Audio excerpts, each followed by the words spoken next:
Bom dia a todos e a todas. Vamos dar aqui alguns segundos para que todos os participantes possam entrar à sala.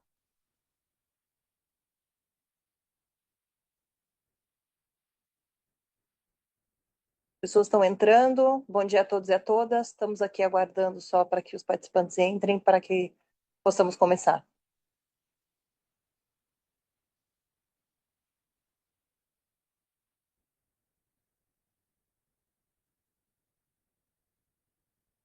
Agora sim, iniciando. Bom dia a todos e a todas. Obrigada por aguardarem. Eu sou a Marília, diretora de Relações com Investidores da companhia, e vamos iniciar agora o nosso webinar de resultados do segundo trimestre de 2025. A apresentação será feita pelo CEO José Firmo e pelo CFO Rafael Procassi, seguido de uma sessão de perguntas e respostas com toda a diretoria executiva. Dessa forma, peço que as perguntas sejam enviadas pelo ícone Q&A, junto com o nome de quem faz a pergunta, para que eu possa lê-las ao final da apresentação. O webcast está sendo transmitido exclusivamente pela internet e posteriormente estará disponível no site de RI da companhia. Antes de prosseguir, gostaria de esclarecer que todas as declarações feitas durante esta videoconferência relativas à perspectiva de negócios da companhia, projeções, metas operacionais e financeiras, baseiam-se em crenças e premissas desta diretoria, bem como informações já disponíveis. Considerações futuras não são garantia de desempenho e envolvem risco. Dessa forma, passo a palavra ao Firmo para iniciarmos. Obrigado, Marília. Bom dia. Obrigado a todos pela presença na apresentação de resultados da companhia do segundo trimestre de 2025. Conforme todos pudemos observar, esse foi um trimestre com bastante desafio em relação ao cenário macroeconômico, com queda de 10% do preço do Brent médio e desvalorização de 3% do real frente ao dólar na comparação com o trimestre anterior. Apesar desse cenário, a redução da receita líquida na comparação trimestre a trimestre foi de 6%, totalizando 806 milhões de reais no período. O lifting cost do trimestre ficou em $13,88 por barril de óleo equivalente, permanecendo estável em relação ao trimestre anterior, destacando aqui que em números absolutos o lifting cost da companhia teve uma leve redução de 2% comparado ao trimestre anterior, sem efeito em dólar devido à mudança de câmbio. Com isso, o EBITDA do trimestre foi de 374 milhões de reais, uma redução de 12% em relação ao trimestre anterior e 16% em comparação ano a ano. O lucro líquido, por outro lado, teve um aumento de 5% em relação ao trimestre anterior e 75% em relação ao mesmo período do ano passado, totalizando 238 milhões de reais. Encerramos o trimestre com uma alavancagem de 0,78 vezes dívida líquida sobre EBITDA, o que equivale a um endividamento líquido de 1,3 bilhão de reais. Além disso, a companhia realizou em julho a liquidação da sua terceira emissão de debêntures no valor de 500 milhões de reais, a um excelente custo médio dolarizado de 5,66 ao ano. Em relação ao avanço operacional da companhia, a produção média do trimestre foi de 27,4 mil barris de óleo equivalente por dia, mantendo-se estável em relação ao trimestre anterior e com um aumento de 4% em relação ao mesmo período do ano passado. Além disso, tivemos a assinatura do contrato de aquisição de 50% dos ativos de midstream de Guamaré, com o pagamento de 10% do valor da transação.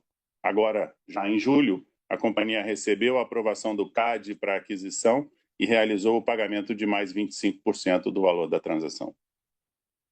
Além disso, teve início a operação do gasoduto que liga o campo de Thier à malha de processamento de gás da Bahia, que trará ganhos de eficiência, e já iniciamos a monetização do gás produzindo no campo em julho, gerando novas receitas para a companhia. Por último, em julho a companhia divulgou seu quarto relatório de sustentabilidade, reafirmando o nosso compromisso com a agenda ESG, que iremos detalhar no final dessa apresentação. Conforme já mencionado, a produção média do segundo trimestre manteve-se estável em relação ao período anterior. No entanto, esse foi um trimestre de importantes avanços na nossa capacidade operacional, com recuperação da capacidade de execução de workovers da companhia, totalizando 116 projetos entregues no primeiro semestre de 2025. Em relação à campanha de perfuração de 2025, executamos 80% das perfurações planejadas para o ano, no primeiro semestre, com 9 poços produtores, 2 poços injetores, sendo um no Complexo Sabiá e outro em Tiê. E perfuramos também 2 poços profundos, que juntamente com o primeiro poço perfurado no último trimestre do ano passado, estão os 3 em fase de teste de formação. É importante destacar os primeiros resultados desses poços profundos. Entretanto, é mais importante ainda reforçar nossa estratégia em 2025 para o desenvolvimento dessas reservas. Esses horizontes profundos são componentes de potencial nas curvas 3P do nosso relatório de reservas, ou seja, são horizontes para a expansão das reservas provadas da PetroRecôncavo. Esses reservatórios foram descobertos pela Petrobras e abandonados por questões de custo e comercialidade de gás. Os 3 poços perfurados nos últimos meses fazem parte de um plano de appraisal que visa determinar a forma mais eficiente e de melhor valor para a companhia para produzir esses reservatórios nos próximos anos.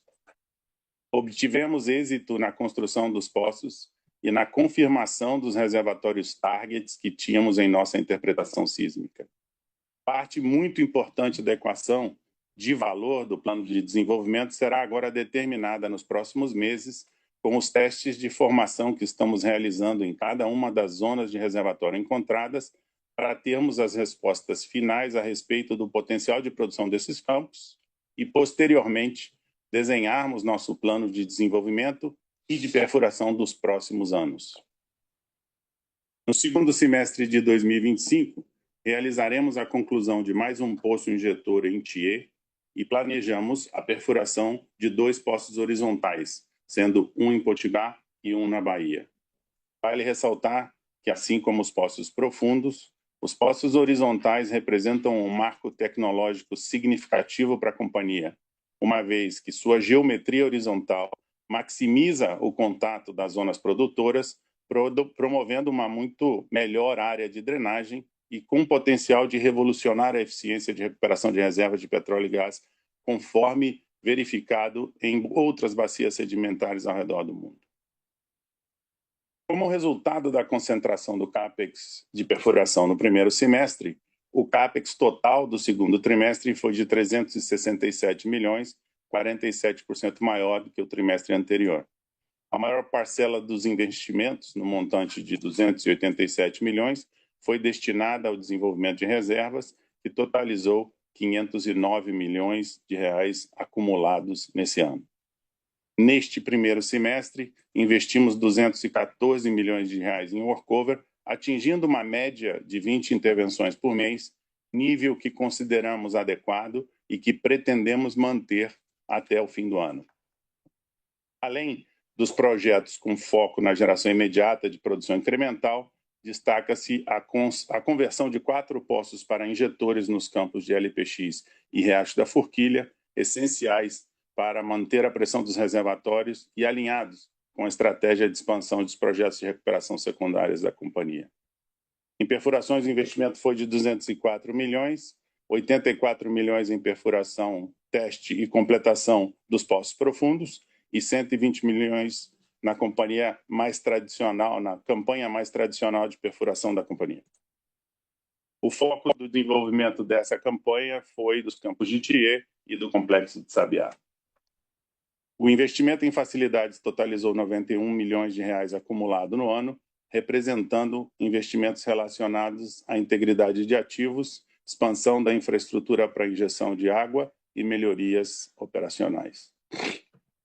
Por fim, vale destacar que 37 milhões do CAPEX do trimestre refere-se ao signing da aquisição dos 50% dos ativos de midstream de Guamaré. Os benefícios dessa transação podem ser divididos em 3 grandes grupos: mitigação de riscos de escoamento, eficiência de custos e melhor monetização do gás. Do ponto de vista de riscos, esse é um importante passo no plano de resiliência operacional, uma vez que a companhia passa a atuar diretamente no processamento de gás que produz.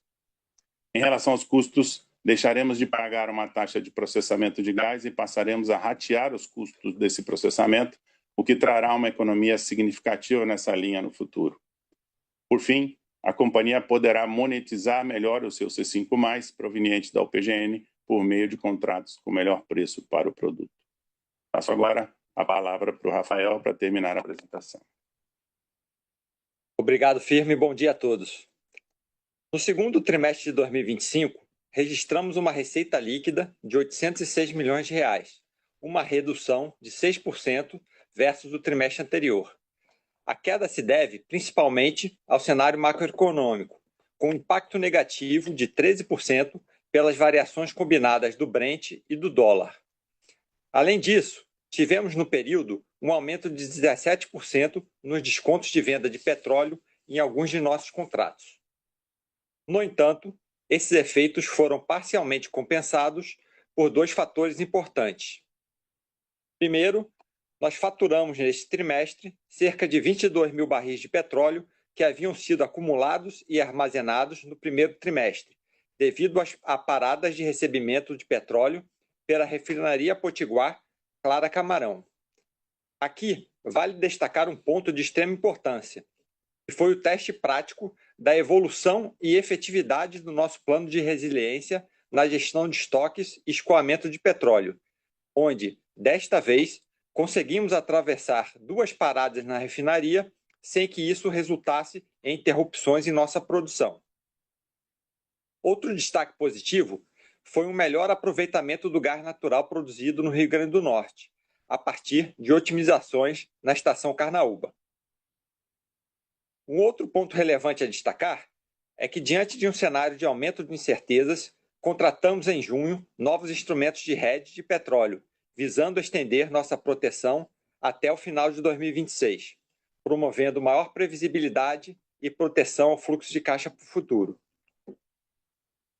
Com base em nossa produção do segundo trimestre de 2025, aproximadamente 25% da produção de petróleo estava protegida por instrumentos de hedge. Já no gás natural, 88% da produção está contratada com cláusulas de preço fixo ou mínimo, funcionando como hedge natural e garantindo previsibilidade às receitas de gás frente às variações do Brent. Combinando essas proteções, cerca de 50% da produção total da companhia está resguardada contra a volatilidade dos preços futuros do Brent. Passando para os custos, neste trimestre, verificamos uma estabilidade no lifting cost por barril, resultado de uma redução de 4 milhões no custo, mas que foi impactada pela desvalorização do dólar no período. Nos royalties, observamos uma queda de 14% em relação ao trimestre anterior, reflexo da queda do Brent e do dólar no mesmo período. Os custos com midstream e compra de gás registraram uma redução de 9% no total, resultado de uma queda expressiva nas compras de gás de terceiros e um aumento nos custos de processamento e transporte, reflexo do maior aproveitamento do gás produzido no Rio Grande do Norte. Por fim, as despesas gerais e administrativas tiveram um aumento de 8% em relação ao trimestre anterior, explicado principalmente pelo efeito sazonal da distribuição do programa de incentivo de longo prazo na companhia. O EBITDA registrado foi de R$ 374 milhões, uma redução de 12% em relação ao trimestre anterior, como resultado dos efeitos já mencionados anteriormente. Mesmo com a piora do ambiente macroeconômico, a margem EBITDA ficou em 46%. À direita, atualizamos a análise de custos e margem da companhia por barril, com base nos resultados do segundo trimestre. A receita média foi de 56,5 dólares por barril de óleo equivalente, considerando o nosso mix de produtos de aproximadamente 60% de petróleo e 40% de gás natural. A diferença entre essa receita média realizada por barril e o preço médio do Brent no período reflete as diferenças de valor entre o petróleo e o gás, bem como os descontos dos contratos de comercialização do petróleo. Na parte de custos, calculados com base no volume total produzido no trimestre, chegamos a um break-even cash cost de aproximadamente $27,8 por barril de óleo equivalente e uma margem de $28,7 por barril. Comparado ao primeiro TRI de 25, enquanto o Brent caiu quase $8 por barril no período, a queda em nossa margem foi de apenas cerca de $4 por barril. Nesse trimestre, tivemos um fluxo de caixa operacional de R$268 milhões, impactado em aproximadamente R$63 milhões pelo resultado líquido do pagamento de juros semestrais das debêntures, compensado parcialmente pelo recebimento de derivativos do swap. É importante destacar que a comparação entre trimestres fica prejudicada pelo fato de os pagamentos de juros das debêntures serem semestrais, de modo que estão concentrados no segundo e quarto trimestres de cada ano. O CAPEX total foi de R$367 milhões, sendo 37 milhões referentes ao pagamento da primeira parcela de assinatura da aquisição de 50% dos ativos de midstream da Brava em Guamaré, e os outros 330 milhões referentes aos investimentos mais tradicionais da companhia, que tiveram uma concentração maior de perfurações no primeiro semestre de 2025, como já mencionado anteriormente pelo Firmo. Com isso, registramos pontualmente, no segundo trimestre de 2025, uma geração de caixa livre negativa de R$100 milhões. Do lado financeiro, realizamos no trimestre o pagamento de R$263 milhões em juros sobre o capital próprio, representando 90 centavos por ação e um dividend yield dessa distribuição de aproximadamente 7%. Além disso, complementamos a recompra do saldo remanescente de ações do programa atualmente em vigor. Gostaria de encerrar a minha parte destacando dois pilares fundamentais da nossa estratégia financeira: uma estrutura de capital com baixa alavancagem e um custo de capital cada vez menor. Nossa dívida líquida totalizou R$1,3 bilhão, com uma alavancagem de 0,78 vezes dívida líquida sobre EBITDA dos últimos 12 meses, o que reforça a solidez do nosso balanço e nos dá resiliência e flexibilidade para aproveitar boas oportunidades futuras. Em julho, realizamos nossa terceira emissão de debêntures no valor de R$500 milhões, destinados principalmente ao reforço de caixa para investimentos e aquisição de ativos, com um custo dolarizado via swap de apenas 5,66% ao ano, um dos mais baixos do setor e comparável apenas a outras empresas de porte bem superior ao nosso, o que reforça não apenas a credibilidade diferenciada da companhia junto ao mercado, mas também a confiança na nossa capacidade de geração de caixa futura. Como resultado, reduzimos novamente o custo médio da dívida, que vem caindo de forma consistente ao longo dos anos e que atingiu o patamar de 6,5% ao ano com esta nova emissão, sendo benchmark dentre os peers do setor. Além disso, o duration foi estendido para 4 anos, com a primeira amortização somente em 2028, o que amplia a nossa flexibilidade financeira com uma estrutura de capital sólida, eficiente e sustentável. Passo aqui de volta a palavra para o Firmo. Obrigado. Obrigado, Rafael.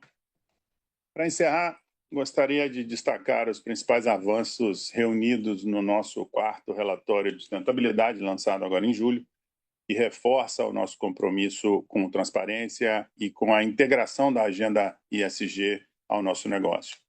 Mesmo em um cenário desafiador, seguimos construindo uma empresa sólida, resiliente, conectada aos territórios onde atuamos. Nossas atividades geram mais de 20 mil empregos diretos, indiretos e induzidos na economia, com 93% dos nossos colaboradores sendo aqui da região Nordeste. No eixo social, beneficiamos mais de 17 mil pessoas com projetos de educação e geração de renda em 67 comunidades da Bahia e do Rio Grande do Norte, um crescimento de 60% em relação ao ano anterior. Estes marcos do semestre, entre os marcos do semestre, destaco o projeto Educar para Valer, em parceria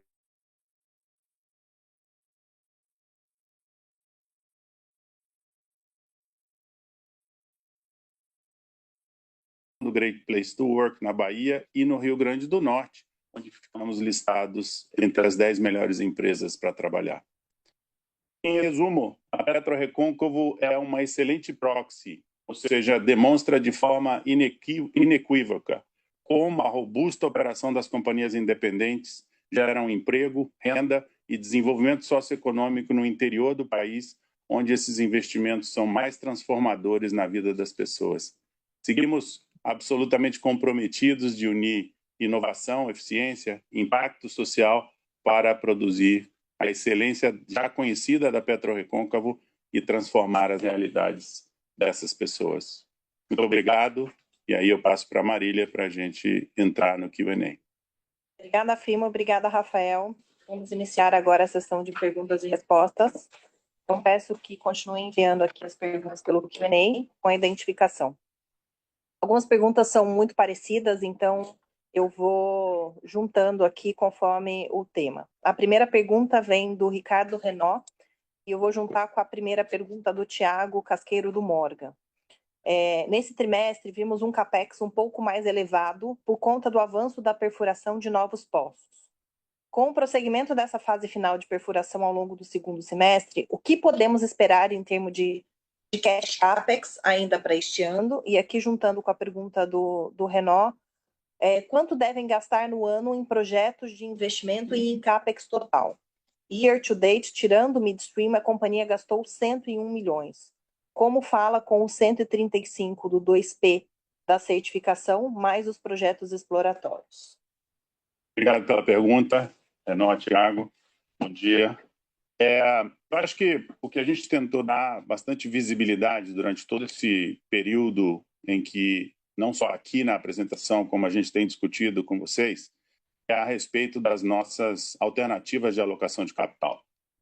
Nós tomamos uma decisão o ano passado e incluímos no budget desse ano investir em um projeto que nós acreditamos, obviamente, tem muito valor para o futuro da companhia. E é um projeto que a companhia vem se preparando por anos para que estivesse pronta para fazê-lo. Esse projeto é o projeto da entrada da companhia, da busca da companhia de dominar, do ponto de vista de custo, de eficiência, de completação, de fraturamento, esses horizontes mais profundos de gás aqui na Bahia, o chamado Miranga Profundo, onde nós buscamos reservas que estão, na maioria delas, fora da 2P, algumas delas na 3P, de forma a habilitar a companhia a esse futuro potencial de reservatório que gerará muito valor para a companhia. Então, é uma decisão estratégica que nós tomamos e que foi incluída no budget, que a gente vem conversando com o mercado de que esse era o que nós iríamos fazer. Conseguimos terminar esse processo de primeiros 3 poços agora, durante o primeiro trimestre, e ele teve um impacto bastante grande, aí, da ordem dos 200 milhões de reais nesse CAPEX. Esse CAPEX, obviamente, é um CAPEX, eu não quero chamar ele de one-off, mas neste ano ele é um one-off, porque ele vai depender muito da decisão que nós tomaremos à medida que nós tenhamos as respostas de todos os reservatórios para a gente desenhar o CAPEX do próximo ano. Mas, de forma assertiva no curto prazo, esse é um CAPEX que não estará no segundo semestre.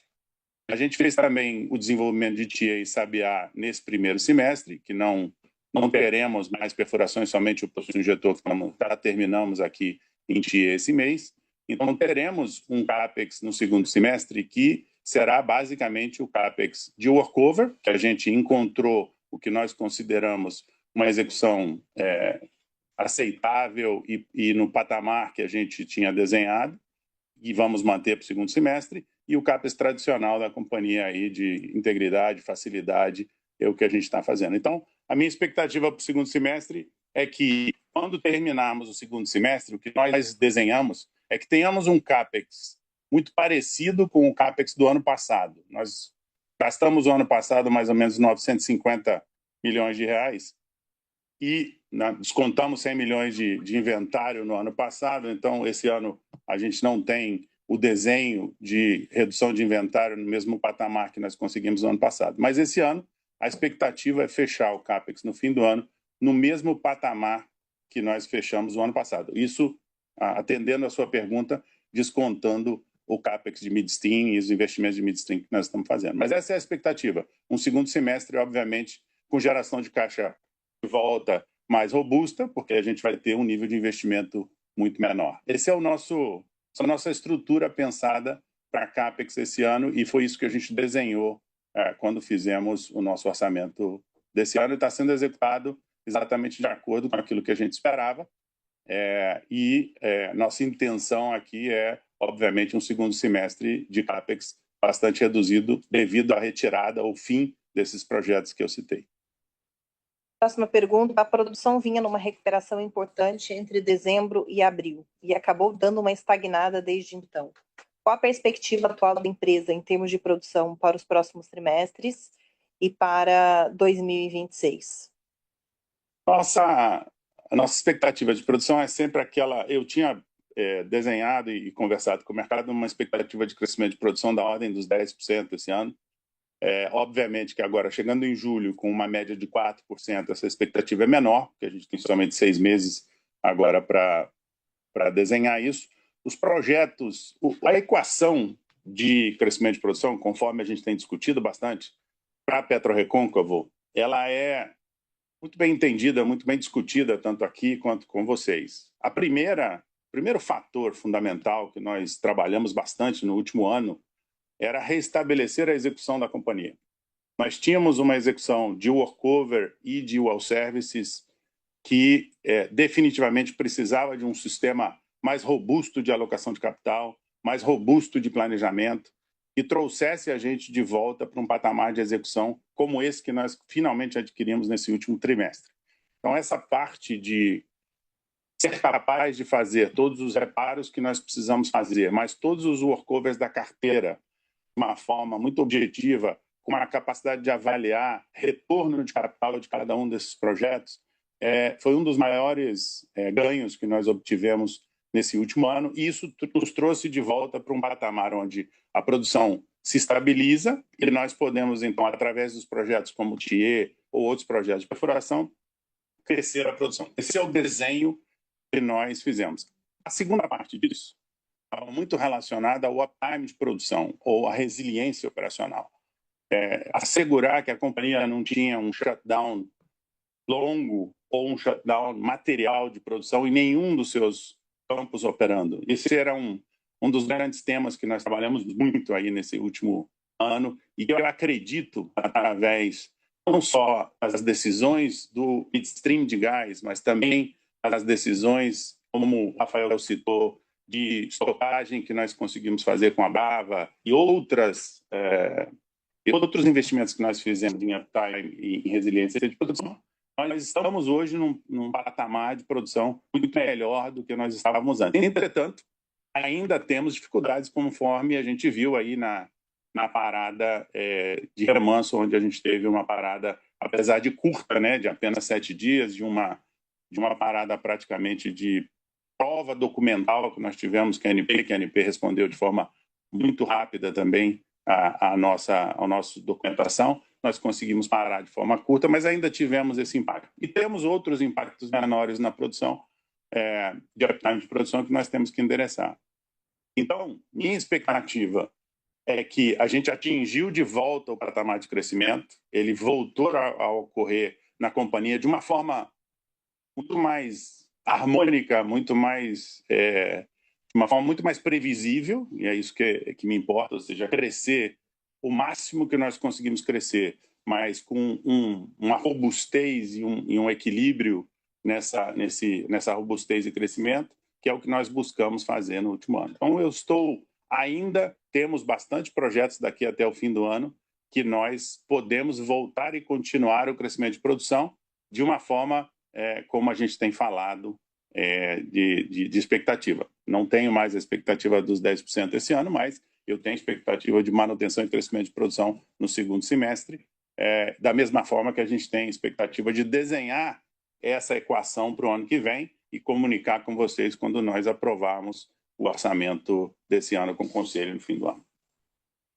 A próxima pergunta vem do Conrado do Safra. Poderia falar um pouco sobre o que causou a diferença de custo e prazo nos poços profundos? São questões que podem ser resolvidas e tendem a diminuir com a curva de aprendizado? Ou realmente devemos pensar em custos e prazos efetivos para esse tipo de poço? E aí, juntando aqui com mais uma pergunta no tema, qual o orçamento para frente e o que dá para dizer dos findings desses poços? Muito boa pergunta. Eu vou tomar aquele cuidado de quem tem décadas de experiência na indústria de óleo e gás de não falar de perspectiva futura desse tipo de desenvolvimento. Apesar de que esse desenvolvimento não é um desenvolvimento exploratório, afinal de contas, esses são reservatórios que a Petrobras já encontrou, já testou no passado, são reservatórios cujo nível de conhecimento de dados adquiridos é muito menor do que um reservatório que nós perfuramos há 15 anos nele, há 20 anos nele. Então, existe uma diferença, por isso que na indústria a gente chama de appraisal, né? Aquele reservatório que você já tem a descoberta, mas precisa entendê-lo melhor. Esse é o processo que nós estamos fazendo aqui, principalmente em Miranga Profundo. Esse processo ele demanda, obviamente, uma curva de aprendizado. O primeiro poço perfurado numa condição dessa nunca é referência de custo nem de produtividade, e não será esse aqui. Nós vemos, à medida que vamos perfurando os 3 poços, no último poço a gente já teve uma performance bastante melhor do que o primeiro, ou seja, o custo desses poços hoje não tem relação com a realidade do custo desses poços no futuro. Então, a gente vai sempre desenhar o que a indústria petroleira desenha. Se vocês olharem o exemplo que a gente deu em Thier, por exemplo, nós começamos a perfurar Thier no meio do ano passado, o último poço perfurado esse mês é o melhor de todos em custo. É sempre assim que funciona. A gente entra numa campanha de perfuração, obviamente, com o objetivo de buscar essas eficiências. As eficiências em poços profundos são muito relevantes. Nós conseguimos perfurar poço já, esses 3 primeiros poços, muito melhor do que os poços antigos foram perfurados. Assim, estamos falando de diferença de que poços eram perfurados em meses, nós conseguimos perfurar em semanas. Conseguimos perfurar aí na ordem das 6 semanas. Então, o desafio constante vai ser determinar o desenho do futuro. Você faz a pergunta a respeito do desenho do futuro. A resposta é: não temos essa definição ainda. Existe um trabalho muito relevante a ser feito nos próximos meses, que é o trabalho de entendimento de potencial do reservatório, ao mesmo tempo que nós desenhamos o plano de desenvolvimento futuro. Esse plano de desenvolvimento será desenhado, será discutido com o Conselho, aprovado, e a gente traz visibilidades para vocês. Como a gente fez no ano passado. No ano passado a gente falou, vamos perfurar poços profundos e vamos perfurar poços horizontais esse ano. Isso significa que o bucket dedicado de CAPEX da companhia teria aqui 2 componentes distintos dos buckets anteriores, que eram buckets de perfuração convencional, simplesmente na busca de aumentar a drenagem e a recuperação das nossas reservas. Então, é uma equação que a gente vai continuar dando transparência daquilo que nós estamos fazendo, mas é o que a gente faz aqui, balanceando os investimentos que são absolutamente necessários para desenvolver as reservas correntes com aquela capacidade que a companhia tem, que é única no onshore brasileiro, desenvolvida através de anos de dedicação, principalmente com a verticalização dos nossos serviços e ser capaz de perfurar e fazer esses serviços de uma forma muito mais eficiente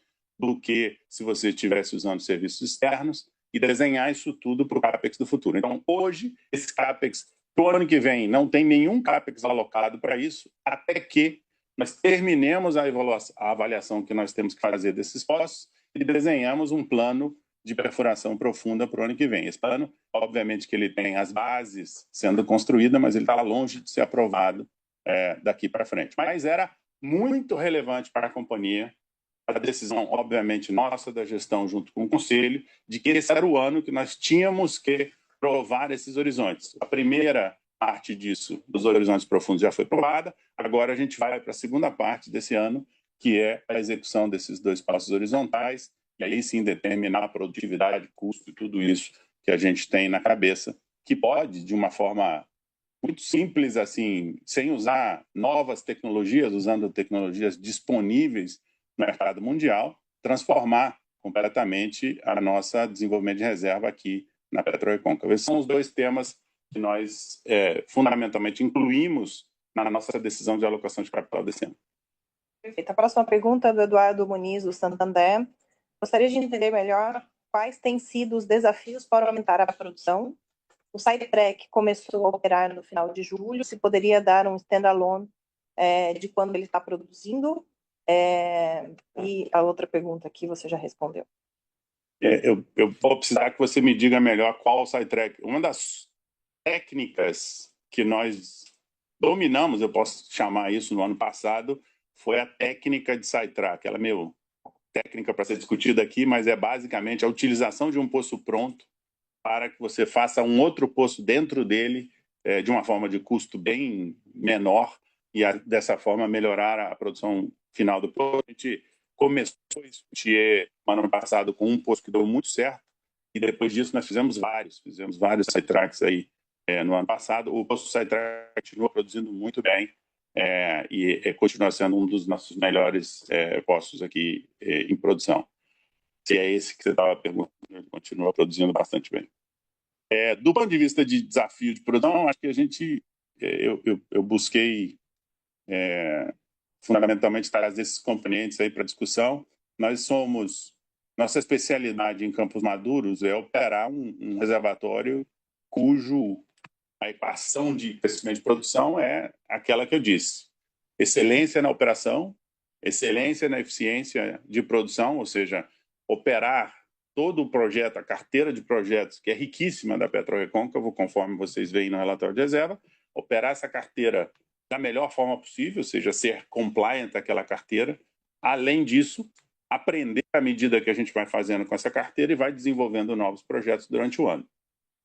Ter um uptime de produção de tal forma que, uma vez que o reservatório tem a decisão do que fazer e somos capazes de implementar os workovers, os well services e as perfurações, a produção seja, obviamente, não seja impactada por problemas sazonais, por problemas externos, ou seja, não ter paradas de produção como aquelas que nós experimentamos nos últimos anos. Acho que essa é a equação que faz com que a gente volte a crescer a produção. Essa equação funcionou para nós no final do ano passado e a gente começou a crescer a produção, mas ela está longe de ser resolvida de forma...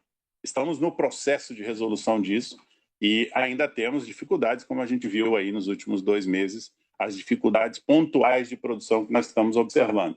Tem uma série de operações que a gente está fazendo. Eu acho que uma das importantes que nós estamos realizando, por exemplo, é em Thier, onde a gente, depois do fim da perfuração, tinha que, obviamente, implementar a parte de injeção de Thier. Não sei se você quer falar a respeito de Thier, Troy, que eu acho que você fala com mais autoridade a respeito do plano de Thier. Obrigado, Firmo. Eu vou mudar para inglês. In TA, the initial drilling results, as we have put to you and you've seen in the past, have been very, very positive. And as we look to the long-term sustainability of that reservoir, we need to migrate rapidly into pressure maintenance and sustainability of that reservoir, as well as implementation of secondary recovery methodologies there that will maximize our reserve recovery and ensure long-term production from both of the main reservoirs in that field. This is a practice and an ability that PetroRecôncavo has had during its entire history. And we have done this repeatedly over the last 25 years in multiple reservoirs and in multiple fields, where we have initially had strong success in finding pockets of oil and optimizing the existing production, and then following up with intensive water injection, repressurization, and the ability to maximize the reserve recoveries in these reservoirs. So TA is in that process, and we have strong convictions that it will work as well as it has in other fields and reservoirs that we have in the area. Eu acho que, para complementar, por exemplo, Thier, a partir de julho, nós chegamos no patamar de injeção e começamos a finalmente entregar aquilo que estava desenhado no plano de desenvolvimento de ITA que nós conversamos no trimestre passado. Então, sim, é uma questão bastante premente de a gente ir entregando esses projetos on time, on budget, de forma que nós tenhamos sustentabilidade de produção. Essa é a equação. A nossa equação é uma equação de entendimento de cada um desses reservatórios, de entendimento da execução e de reliability. Eu acho que eu não consigo achar uma palavra mais forte para a gente usar. É uma companhia que, no nível e na escala que ela se encontra, ser capaz de entregar de forma reliable, mês a mês, é o segredo do sucesso, e é isso que a gente vem implementando na companhia, juntos aqui. Eu estou aqui há 18 meses com esse time, e esse é o que a gente tem buscado e tem visto já o resultado disso. Obviamente que nossa expectativa é que isso seja só o começo de um processo de transformação que vai trazer crescimento futuro bastante robusto para a companhia. Perfeito. Obrigada. A próxima pergunta é da Monique, do Itaú, em relação aos workovers. Houve uma intensificação do ritmo de workovers no trimestre com projetos de maior impacto, que se refletiram em um aumento do capex de desenvolvimento. O resultado desses workovers já se refletiu de alguma forma na produção do trimestre ou espera-se que o resultado ainda seja refletido ao longo do terceiro trimestre? Obrigado, Monique, pela pergunta. Definitivamente, uma parte dela chega, uma parte desse investimento começa a chegar, a gente começa a ver em vários reservatórios, em vários campos, a gente volta, recupera o crescimento de produção, que é um desafio para um campo maduro em declínio. Então, ter a atividade correta de declínio de workover é muito relevante, a gente vem buscando ela há muito tempo. Eu queria só chamar a atenção para que isso não é nós não estamos aumentando o nível de workover, nós estamos finalmente atingindo o patamar de workovers que nós consideramos correto na companhia. A gente, não sei se vocês lembram, a gente na maior dificuldade no início do ano passado, a gente chegou a ter meses abaixo de 10 workovers por mês, o que para nós é crítico, é muito crítico, porque aí o declínio do campo vence o nosso esforço. Então, a execução de workovers finalmente atinge o patamar onde nós somos capazes de entregar aquilo que o reservatório desenhou para o ano. Isso é muito relevante.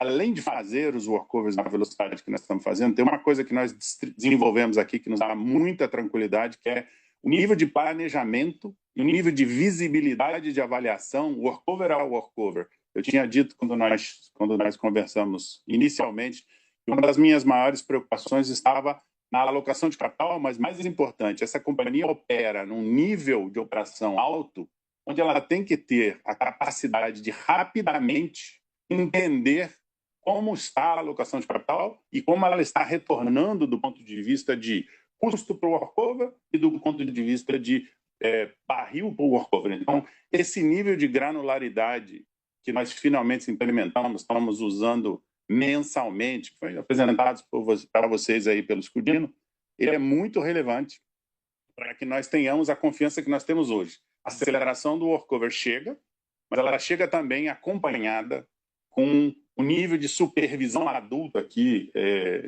capitaneado, obviamente, pelo Rafael e pela equipe que está avaliando cada um desses investimentos de forma muito criteriosa para retorno para a companhia, para que a gente tenha essa tranquilidade de acelerar, mas saber que estamos acelerando com um retorno muito claro. Então, a notícia nós chegamos no nível de workover e estamos vendo que não só o nível está aumentando, como o custo de workover está bem sob controle e o barril por workover está aumentando semestre a semestre, que é muito relevante para nós. Isso é uma vitória grande da execução, um trabalho que tomou bastante tempo e que nós estamos muito confiantes olhando para frente. Não sei se você quer fazer algum comentário, Rafael. Não, talvez só complementar dentro da pergunta da Monique aí de o que tem impacto de curto prazo e de médio prazo. Eu acho que a gente falou em vários momentos da apresentação, você falou também no caso de TIA da injeção de água. A gente tinha falado sobre isso no Investor Day, que parte dos investimentos aí, mais do que em anos anteriores, estão dedicados um pouco à injeção de água em diversos campos, e esse é o tipo de projeto que tem um retorno de médio e longo prazo, à medida que você vai começando a injetar mais do que o que você vai produzindo, você vai repressurizando o reservatório e vai trazendo uma sustentabilidade bem maior da produção. Perfeito. A próxima pergunta é do Luiz Carvalho, do BTG. A companhia tem um perfil bastante defensivo, com baixa alavancagem, produção redeada, baixo custo de operação, mas nesse trimestre houve uma queima de caixa. Podem dar mais visibilidade sobre a expectativa do fluxo de caixa para os próximos trimestres? Eu acho que eu tentei descrever de forma bem clara essa equação. Sem dúvida nenhuma, esse foi um trimestre onde a gente investiu muito, fundamentalmente focado, importante isso, né? Nós não investimos nada, não houve overrun de CAPEX em nenhuma das linhas. Nós investimos em um bucket que é muito significativo para nós, que é o bucket de custo profundo, e isso, obviamente, acelerou o CAPEX. É uma coisa pontual aqui. A expectativa nossa para o segundo semestre, obviamente que depende muito de preço de petróleo, coisas desse tipo, mas é uma geração de caixa tão robusta quanto a gente vinha gerando nos trimestres anteriores e voltar a produzir caixa. A companhia está nessa fase, né? É uma companhia que não tem hoje, não tem mais nenhum pagamento de aquisição, não tem mais hoje nenhuma compra gigante de equipamento de perfuração, nada disso. Então, ela está realmente numa fase de geração de caixa muito positiva. Agora, de um quarto para o outro, como aconteceu agora, foi uma decisão estratégica de investir no que nós acreditamos, fundamentalmente, para trazer muito retorno para a companhia no futuro, que é a dominância desses reservatórios e a geração de novas reservas provadas através do trabalho que a gente está fazendo em poços profundos.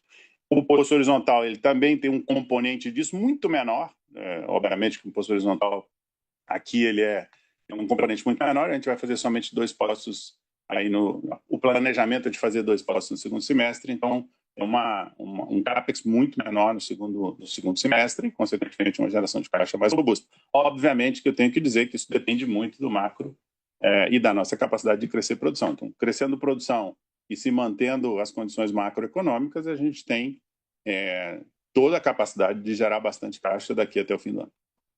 A próxima pergunta é do Gabriel Barra, do Citi.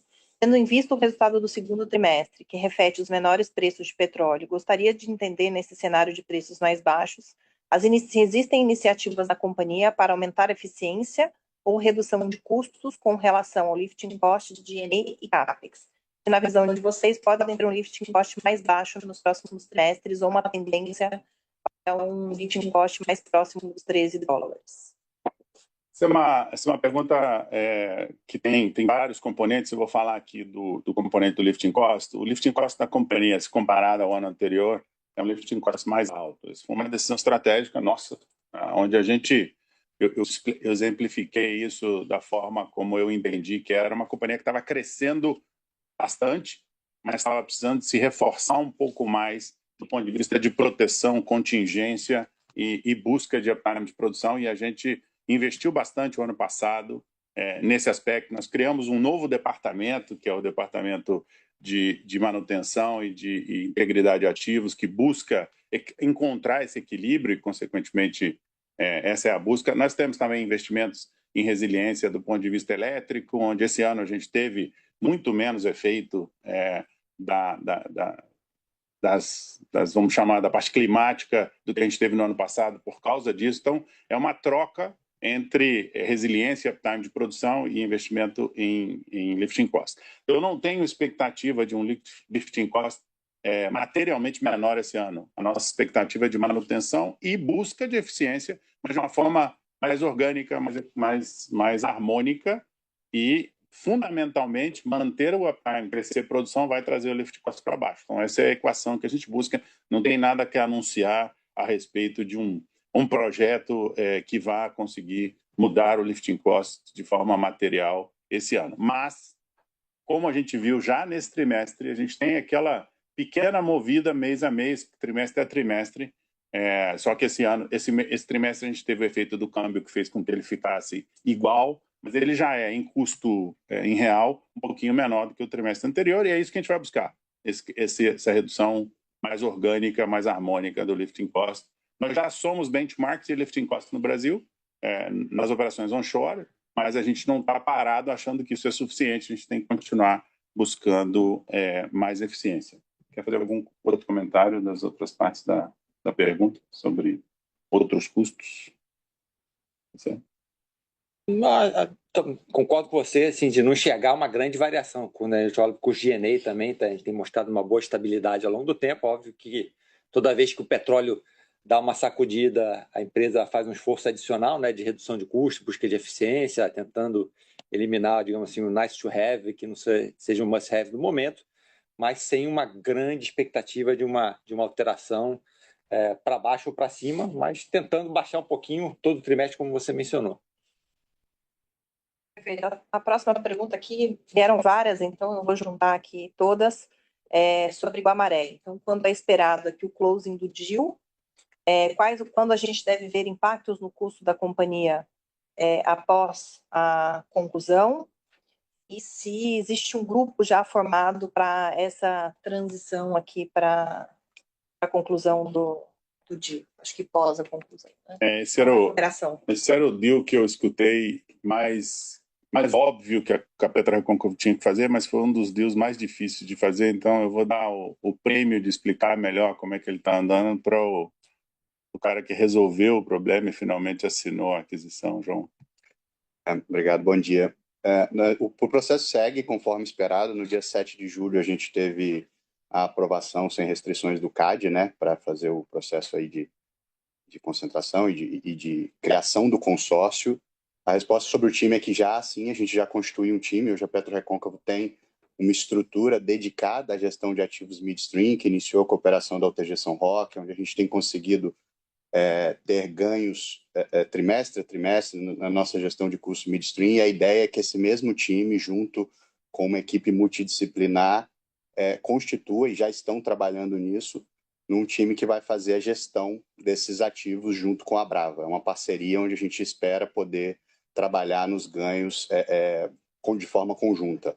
Com relação às expectativas, nós pretendemos fazer o closing dessa transação agora, no terceiro trimestre, e que de imediato a gente já possa praticar um modelo de custo, né, onde a gente deixe de ter o tolling, né, ou a tarifa que a gente pagava pela utilização dos ativos de escoamento e o de processamento, e a gente passe a incorrer nos efetivos custos dessa operação. Tem uma curva aí também de ganho de eficiência, mas sem dúvida a gente espera que a partir do closing a gente já passe a observar uma redução nos custos de midstream das operações de gás natural na Bacia Potiguar. Perfeito. A próxima pergunta aqui é sobre Bahia Terra. A Petrobras voltou a admitir a possibilidade de repensar seu posicionamento no ativo Bahia Terra, dizendo que avalia se manterá o ativo, terceirizará as operações ou venderá.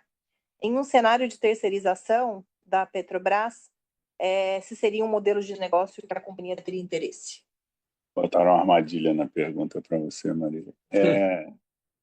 Veja bem, eu tenho uma convicção muito forte a respeito do onshore e como a gente está gerando valor como companhias, e eu vou incluir a Petrobras nessas companhias, ao estender a vida desses campos. Durante muitos anos a gente arguiu de que um ambiente pujante, um ambiente de várias empresas, um ambiente plural, traria muito benefício, e nós tivemos agora a capacidade de medir isso, inclusive com um estudo que nós estamos fazendo junto com a FIEB para ver impacto socioeconômico nas cidades, nas comunidades, nas pessoas. Então, assim, a pujança do onshore ela é muito positiva para o Brasil e para as comunidades e para as cidades aqui do interior do Nordeste. A Petrobras participar ou não participar é uma decisão da Petrobras. A Petrobras tem uma capacidade que eu, nos meus mais de 35 anos de indústria de óleo e gás, vi ser comprovada em todas as áreas que ela decidiu operar. Então, assim, é absolutamente legítimo que a Petrobras decida e queira operar a Bahia Terra, ou que ela queira terceirizar a Bahia Terra ou vender uma parte de Bahia Terra.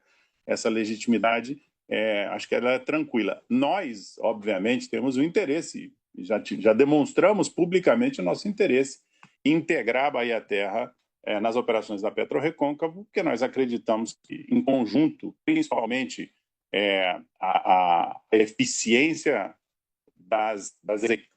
dos equipamentos, a eficiência da infraestrutura aumenta muito se nós integrarmos a Terra à operação da PetroRecôncavo. Mas essa é uma oportunidade que tem que ser decidida pela Petrobras de acordo com o que ela queira fazer. Nós estamos dispostos, a PetroRecôncavo é inovadora e ajudou a desenhar modelos de negócio distintos daqueles simplesmente de um farminho ou de uma venda. A nossa discussão com todos os parceiros, Petrobras e todos os outros parceiros aqui na indústria do onshore, é a respeito de buscar um modelo de negócio que beneficie os dois, que os dois queiram fazer negócio. Então, eu acho que esse é um modelo que, apesar de ser meio... ainda o onshore brasileiro é muito novo, então existe talvez ainda um período de adaptação, mas esse é o modelo mundial. No mundo, você nunca tem uma solução com um contrato, você tem diversos contratos que vão atender às necessidades dos parceiros que queiram desenvolver isso. Então, a resposta simples, apesar de eu ter dado uma resposta longa, é sim, estamos obviamente interessados e o tempo inteiro discutindo, não só com a Petrobras, como todos os parceiros do onshore, o que nós precisamos fazer.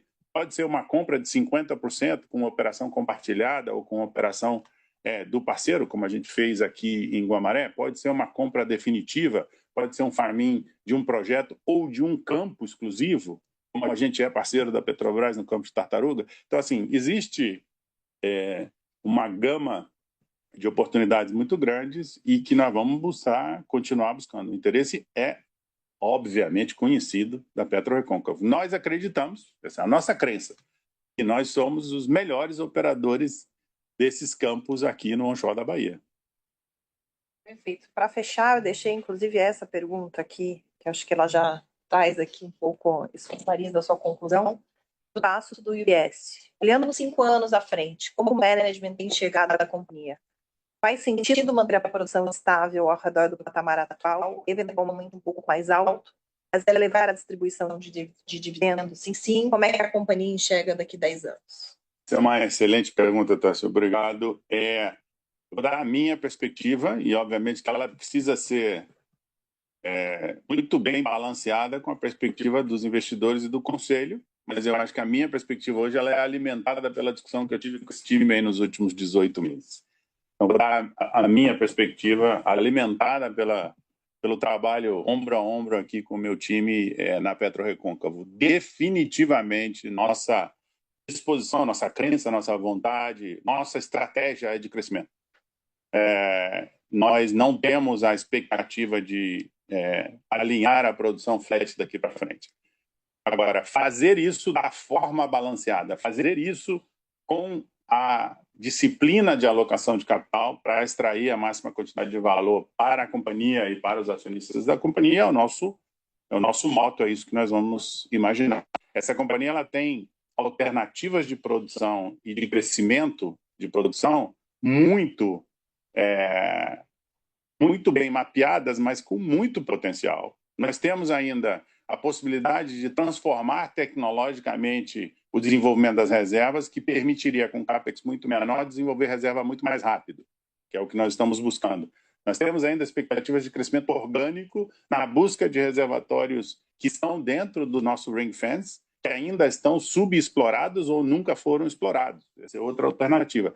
Nós temos uma condição de caixa, uma condição financeira que nos permite, a primeiro sinal de um bom M&A, sermos o frontrunner nesse M&A. E nós temos uma série de outras alternativas que nós observamos o tempo inteiro. Então, assim, definitivamente a minha perspectiva aqui para responder essa pergunta é de viés de uma companhia que busca e vai continuar buscando o crescimento de produção, não de estabilização de produção, mas muito ancorada na realidade, na brutal realidade de alocação de capital e assegurando que a gente faz isso de forma muito discutida com o Conselho o tempo inteiro a respeito de alocação de capital, provendo ao Conselho a capacidade de avaliar aonde esse capital vai ser alocado. Não sei se alguém quiser completar, essa é a minha perspectiva que eu aprendi com vocês aqui nesses últimos 18 meses. É isso. Obrigada, pessoal. Tem algumas outras perguntas, mas fiquem à vontade aqui para contactar o time de RI para respondê-las. Obrigado. A gente encerra o call por aqui. Até a próxima. Obrigado. Bom dia. Bom dia.